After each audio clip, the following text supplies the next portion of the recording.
Hello, YouTube. There is a common belief that you can use up to 10 seconds of copyrighted material in a YouTube video as fair use, and you won't get a copyright strike. And I'm here to tell you that that is not true. The reason I say this is because, as you can probably tell from my tired appearance, I was out until 2 o'clock last night going to and from London, the Royal Albert Hall, to see Bryan Adams performing all of Reckless at the Royal Albert Hall. I mean, it was fantastic. The guy's been playing that album or songs off it for 40 years. It came out in 1984, and he put on a fantastic show. And at the end of that album, the last track, Ain't Gonna Cry, has got a huge crescendo, right? It builds up. There's really exciting guitar chords, bam, bam, bam, and the drums are pounding away, and then the drums suddenly slam, and Bryan screams, ah! And that's the end of the album. And it's really powerful and really disturbed me when I was a kid because I got into that when I was 9 years old. So I used to start the album again so I could hear the nice Summer of '69. And she's only happy when she's dancing, that sort of thing, because it's, powerful. Anyway, so they recreated this at the concert last night. And Keith Scott, the guitarist, was down on his back on the floor and, he was playing furiously and the drums were pounding. And now, importantly, I should note that I was up in the very back row and the last seat on the top. At the Royal Albert Hall, basically, you've got, let's see, if you've got the stage here with a little bit sticking out there, right? Then you've got the audience there. There were people sat behind him, loads of people sat here, and of course, people standing in front, right? But Bryan was here. I was up here, right up there, looking down at the whole thing. But because there were no speakers pointing directly at me, they were going out there, some going backwards to the people who are sat here behind the stage, and of course loads at the front. I didn't have very good sound mix. What I could basically hear was the drums, and I could hear Bryan singing, but I knew their songs anyway, so I knew what the words were, but it was not easy to hear. And the guitar was a little quiet as well. Basically, it was a drum-heavy mix for me. So, at the end of this song, you've basically got noise. It was the drums pounding away, and then all of a sudden, Bryan picks up the microphone stand and carries it over to where Keith Scott is lying, puts the mic in front of his mouth, and Keith just goes, ah! Like that. And he did it too early. I think he saw the mic and just went for it because the drums hadn't finished. But having screamed, then the drums pounded just that once to stop, and then there was a huge cheer. Now, it just so happened that having seen Keith Scott on the ground, I got my phone out and thought, I'll just film that. And it turns out I filmed the perfect 14 seconds of that build up because you see Bryan pick up the microphone, take it over to him, there's the scream, and then the cheer. And that's it, 14 seconds. So I knew there was a risk in uploading this to YouTube. But I thought, firstly, it's YouTube Shorts. And I know that you can use copyrighted music if it's in the list, but you do have to do it through the studio, which is different, I know. Also, it was just noise. I know you're not meant to film at these concerts, but YouTube is full of, people who have filmed at concerts, right? Some people have put up entire concerts. So I thought I'd take the risk for not only 14 seconds of video, it was 9 seconds of the song, because 5 seconds of cheering afterwards. So 9 seconds of noise that was technically copyrighted material. And I got a copyright strike. No warning, just a strike on my channel, which I've never had before, and it's made me quite cross. I've calmed down a bit now because I did several versions of this video. Anyway, so yeah, 9 seconds. There are reasons, I think, where they've done it. Firstly, I've checked and I can't see anyone else's videos from the Royal Albert Hall. They're all gone.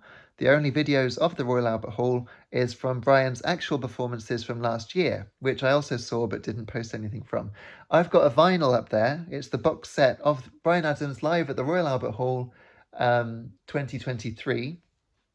And I had been to see Into the Fire, but he also did Cuts Like a Knife and Waking Up the Neighbours.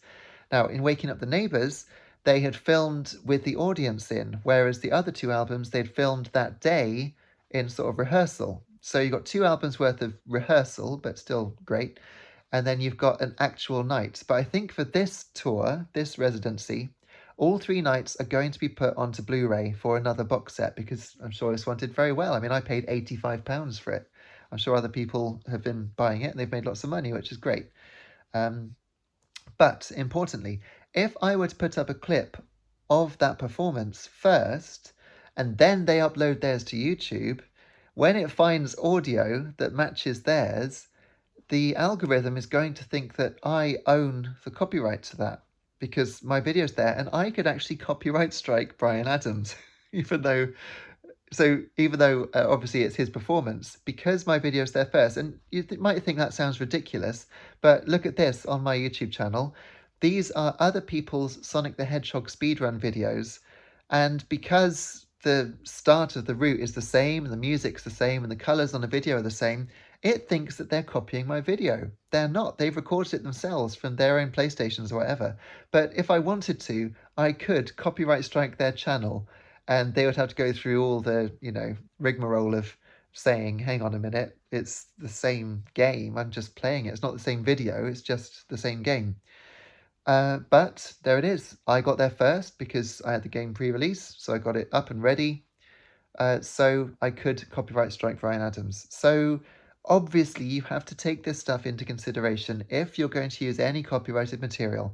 How high are the chances of your stuff getting taken down? If you've been to an Eagles concert, then they're going to take it down. I'm amazed that Phil of Wings of Pegasus has still got his analysis of the lip syncing scandal going on. The backing track vocal. Because the Eagles are so litigious, they just take down anyone who's got anything up. Apparently, you're not even allowed to have Eagles songs on TV. So I hear. But I didn't know that Bryan Adams was like that, or rather A&M Music. I think it was them who did the copyright strike. I don't know now because in my embarrassment at getting a copyright strike, I deleted my video because I found it ugly on my list. I should have just left it there and dealt with it because perhaps I could have said it's not really fair. I think fair use would say 9 seconds is fair use. They would argue no because it was being filmed for commercial release and we want to keep the rights to that. And that's absolutely fine. I understand. I just loved this moment of Keith Scott screaming into the mic. And I just thought, YouTube Shorts, I've seen other people with clips of concerts. So, 10 seconds is not safe. 9 seconds is not safe. I don't think anything would have been safe from that gig just because they're taking down anything that goes up. It's their right. I don't know if I could post a picture that I took of myself when the music wasn't playing because that was in the Royal Albert Hall at the gig, but I'm not going to try it, so don't expect a cutaway. I think that's all I have to say. Yeah. So I might as well get something out of this video, and that is that I have 2 original songs available. Please do listen to them. So I've got my new song, Halo, and She's With the Wrong Guy, 2 new singles, which I wouldn't have made if it wasn't for Bryan Adams, ironically, because I wanted to be just like him when I was 9 years old, and that's why I bought an electric guitar. And here we are. So have yourselves a wonderful day, and I might review the concert later, but as you can see, I'm tired and haven't eaten yet, so this evening, I mean. So thank you very much. Take care. See you soon. Cheers.